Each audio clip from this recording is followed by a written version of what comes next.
তখন কিছু কিছু ভক্তগণ আমাদের ইশারা করছে একদিন গুরু মহারাজ রাধা তত্ত্ব সম্বন্ধে কিছু বলবে না।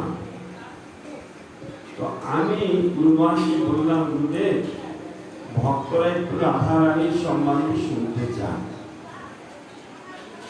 তো ঠিক এইরকম ভাষায় গুরু মহারাজ বলেছিলেন, রাধা রানীর কথা বলার আমার অধিকার পাই। তাহলে গুরু মহারাজ যদি এই ধরনের শব্দটা ব্যবহার করে থাকে যে রাধা রানীর তত্ত্ব সম্বন্ধে আলোচনা করার আমার অধিকার হয়নি, কি অদ্ভুত জিনিস! সেই রাধা তত্ত্ব কত গভীর গম্ভীর তত্ত্বগুলো, সেই জন্য রাধা তত্ত্ব সম্বন্ধে সবখানে আলোচনা করা হয় না। যতটুকু আমাদের সম্ভব সেইটুকু আমরা একটু আলোচনা করতে পারি। শোনা যায়